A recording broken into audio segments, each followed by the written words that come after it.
പ്രിയപ്പെട്ടവരെ, നമസ്കാരം. ഞാൻ ഉണ്ണികൃഷ്ണൻ. ലൈവ് എഞ്ചിനീയേഴ്സ് കണ്ണൂരിന്റെ പുതിയൊരു ഇൻഫോർമേറ്റീവായിട്ടുള്ള വീഡിയോയിലേക്ക് എല്ലാവർക്കും സ്വാഗതം. ഇന്ന് ഞാൻ നിങ്ങൾക്ക് പറഞ്ഞുതരാൻ ഉദ്ദേശിക്കുന്നത് വീടുകൾ പുതുതായിട്ട് നിർമ്മിക്കുമ്പോൾ അതിൻ്റെ സെറ്റ് ബാക്ക് എങ്ങനെയൊക്കെയാണ് കണ്ടെത്തുന്നത്, അത് എത്രമാത്രം ആവശ്യമാണ് എന്നുള്ള കാര്യമാണ്. ആദ്യമായിട്ട് ഒരു വീട് നിർമ്മിക്കാൻ ഉദ്ദേശിക്കുന്ന ആൾ പെർമിറ്റ് എടുക്കണമെന്ന് അറിയാമല്ലോ.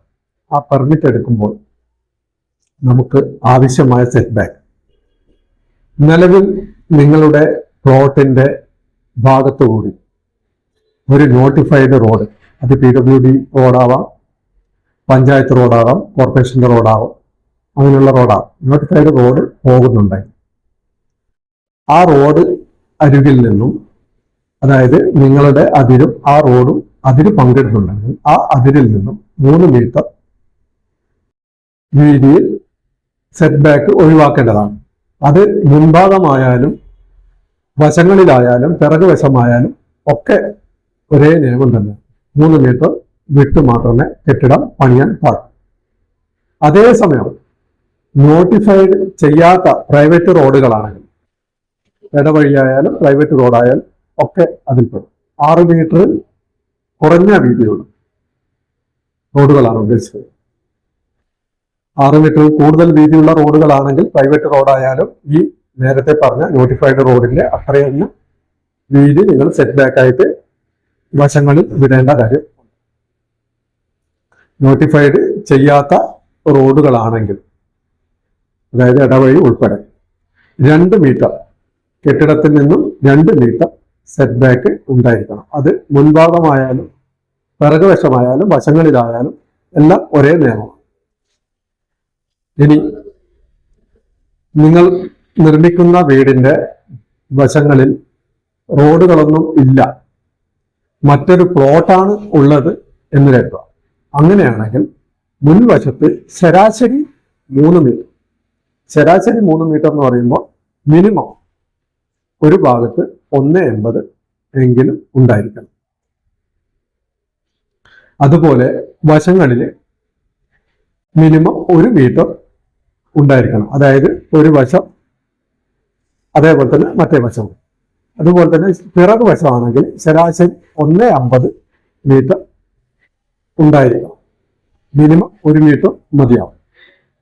പിന്നെ വേറൊരു കാര്യം നമ്മൾ നോട്ട് ചെയ്യാനുള്ള ഒരു കാര്യം, ഈ സെറ്റ് ബാക്കിന് ഉള്ളിൽ, അതായത് വശങ്ങളിൽ റോഡ് വരുന്നുണ്ടെങ്കിൽ, സെറ്റ് ബാക്ക് നോട്ടിഫൈ ചെയ്യാത്ത റോഡാണെങ്കിൽ 2 മീറ്റർ വേണമെന്ന് പറഞ്ഞല്ലോ.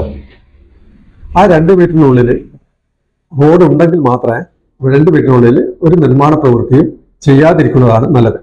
കാരണം എന്താണെന്ന് പറഞ്ഞു കഴിഞ്ഞാൽ, ഈ നോട്ടിഫൈ ചെയ്യാത്ത റോഡ് നാളെ ഒരു വികസനം നടത്തി അത് ഇത്തിരി വീതി കൂട്ടുമ്പോൾ നിങ്ങൾ ഏതെങ്കിലും തരത്തിലുള്ള സെപ്റ്റി ടാങ്കോ വേസ്റ്റ് വാട്ടർ പിറ്റോ അങ്ങനെ എന്തെങ്കിലും അവിടെ നിർമ്മിച്ചു കഴിഞ്ഞാൽ അത് ഡാമേജ് ആയി പോകും. അതുകൊണ്ടാണ് ആ ഭാഗങ്ങളിൽ നിർമ്മാണം നടത്തരുത് എന്ന് പറയുന്നത്. അതുപോലെ തന്നെയാണ് മുൻവശത്ത് റോഡ് ഉണ്ടെങ്കിൽ ഈ 3 മീറ്റർ അല്ലെങ്കിൽ ഈ 2 മീറ്ററിന്റെ ഉള്ളിൽ നിങ്ങൾ നിർമ്മാണ പ്രവൃത്തി ചെയ്യാതിരിക്കും.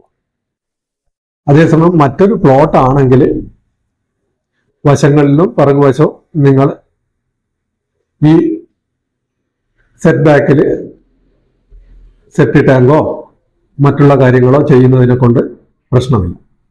മുൻഭാഗത്ത് മാത്രം ആ സെറ്റ് ബാക്ക് ഒന്ന് ഒഴിച്ചിടുക, അത്രയേ ഉള്ളൂ. പിന്നെ ഒരു പെർമിറ്റ് എടുത്തു കഴിഞ്ഞാൽ ആ പെർമിറ്റിലുള്ളതുപോലെ തന്നെ നിർമ്മാണ പ്രവൃത്തികൾ ചെയ്യാൻ ശ്രമിക്കുക. അതായത് സെറ്റ് ബാക്ക് കൃത്യമായി പാലിക്കാൻ ശ്രമിക്കുക. എന്നാൽ മാത്രമേ നിർമ്മാണം പൂർത്തിയായി കഴിഞ്ഞാൽ നിങ്ങൾക്ക് കെട്ടിട നമ്പർ ലഭിക്കാൻ സാധ്യതയുള്ളൂ. അല്ലെങ്കിൽ സെറ്റ് ബാക്ക് കുറഞ്ഞ ഭാഗം, അതായത് മിനിമം ഭാഗം ഇല്ലെങ്കിൽ, മിനിമം സെറ്റ് ബാക്ക് ഇല്ലെങ്കിൽ ആ ഭാഗം പൊളിച്ചു നീക്കേണ്ടതായിട്ട് വരും. ഇത്രയും കാര്യങ്ങളാണ് പുതുതായി പെർമിറ്റ് എടുക്കുന്നവരും പുതുതായി വീടെടുക്കുന്നവരും ശ്രദ്ധിക്കേണ്ട കാര്യമായ കാര്യമാണ്. അപ്പോൾ ഇന്നത്തെ ഇൻഫർമേഷൻ നിങ്ങൾക്ക് ഉപകാരപ്പെട്ടു എന്ന് വിശ്വസിക്കുന്നു. ഇതുവരെ ചാനൽ സബ്സ്ക്രൈബ് ചെയ്യാതെയാണ് വീഡിയോ കാണുന്നതെങ്കിൽ ഒന്ന് ചാനൽ സബ്സ്ക്രൈബ് ചെയ്യാൻ ശ്രമിക്കുക.